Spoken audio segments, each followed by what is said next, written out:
Social media पर हर जगह जब बात अनमोल और पिंकी की हो रही थी तो इसके बारे में मालूमात होना भी ज़रूरी है, इसलिए मैंने चाहा आज आपको पिंकी के बारे में मालूमात दे दी जाए। ये सिर्फ 14 साल की उम्र की लड़की थी जो घर से निकली थी और इसने अपने जो दिलों में ख्वाब थे वो मॉडल के सजाए हुए थे कि मैं मॉडल बनूं। लेकिन फिर ऐसा क्या हुआ कि आज इसका नाम कराची के मुबैना ख़तरनाक मंशियात नेटवर्क से जुड़ गया। क्या वाकई ख़वातीन बाइक राइडर के ज़रिए शहर में मौत का जहर सप्लाई किया जाता था? क्या तालिमी अदारों के तलबा और तालबात भी इस नेटवर्क का शिकार बन रहे थे? और सबसे बड़ा सवाल, आखिर पिंकी के पीछे कौन लोग थे? क्या वो पकड़े गए हैं या नहीं? नाजरीन, आज के प्रोग्राम में हम बात करेंगे कि एक ऐसा नाम जिसने मुबैना तौर पर कराची के कानून नाफिज करने वाले अदारों को अरसा दराज तक चकमा दिया रखा और चक्कर में दिए रखा। जी हाँ नाजरीन, अनमोल उर्फ पिंकी, जिसे कराची पुलिस और वफाकी अदारों ने मुश्तरका कार्रवाई के दौरान गार्डन के इलाके से गिरफ्तार किया। ज़राए के मुताबिक मुलज़िमा के कब्जे से असला, गोलियां और करोड़ों रुपए की मालियत के आला मियार की मंशियात भी बरामद हुई। तहकीकात में जो सामने आया है नाज़रीन, ये नेटवर्क इंतहाई मुनज़्ज़म अंदाज में चलाया जा रहा था और ख़वातीन बाइक राइडर्स को इस्तेमाल किया जाता था ताकि किसी को शक ना हो। लेकिन कहानी यहाँ ख़त्म नहीं होती नाज़रीन। कहा जाता है कि अनमोल उर्फ पिंकी की ज़िंदगी कई हैरान कुन जो मोड़ है उससे गुजरी है। 14 साल की उम्र में घर छोड़ने से लेकर मॉडलिंग की दुनिया में कदम रखने तक क्या हुआ, मैं बताता हूँ। माशरे में होने वाली बुराई को एक्सपोज करना, अदारों को निशानदही करना, अवाम की आवाज़ को अदारों तक पहुँचाना, जालिम को कैफरे करतार तक पहुँचाने में मदद करना। जुर्म की पकड़। प्रोग्राम मेजबान सैयद हैदर रज़ा ज़ैदी।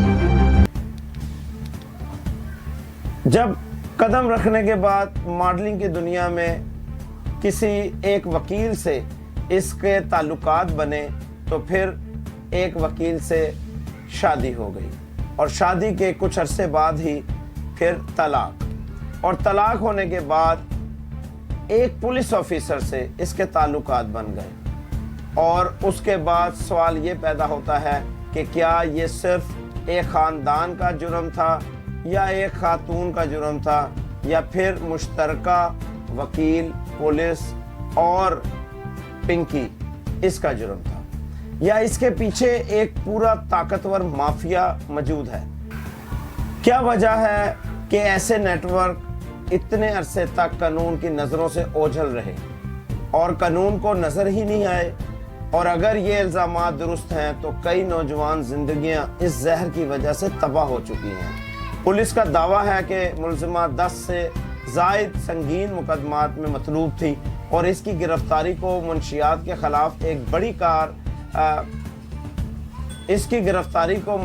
के खिलाफ एक बड़ी कामयाबी करार दिया जा रहा है। लेकिन अवाम अब भी पूछ रही है कि क्या सिर्फ गिरफ्तारी काफ़ी है या इस पूरे नेटवर्क के तमाम किरदारों को बेनकाब करना भी ज़रूरी है? नाजरीन, मंशियात सिर्फ एक जुर्म नहीं, ये नस्लों को तबाह कर देता है। ये वो जहर है जो खामोशी से माशरे की बुनियादों को खोखला कर रहा है। इसलिए ज़रूरी है कि कानून सबके लिए बराबर होना चाहिए और कोई भी शख्स चाहे कितना ही ताकतवर क्यों ना हो, कानून से बालातर नहीं हो सकता। इसे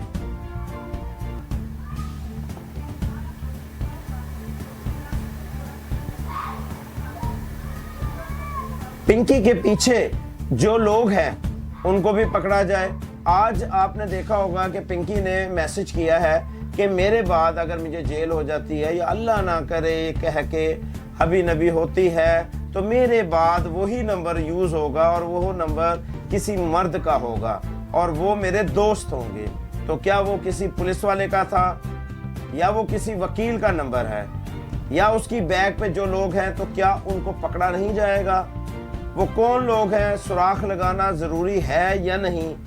इसी उम्मीद के साथ کہ انشاءاللہ اس پر بات کی جائے گی، سراخ لگایا جائے گا۔ خالی پنکی کو کیفر کردار تک پہنچانے کے بعد بیٹھا نہیں جائے گا، بلکہ اس پورے نیٹ ورک کو ختم کرنا ضروری ہوگا۔ اسی امید کے ساتھ اگلے پروگرام تک کے لیے اجازت دیجیے اپنے میزبان سید حیدر رضا زیدی کو، اور مزید اپڈیٹ کے لیے میرے YouTube channel PPCI news HD کو سبسکرائب کر لیجئے گا، فیس بک ID کو فالو کر لیجئے گا، تاکہ ہر آنے والی ویڈیو سب سے پہلے آپ تک پہنچائی جا سکے۔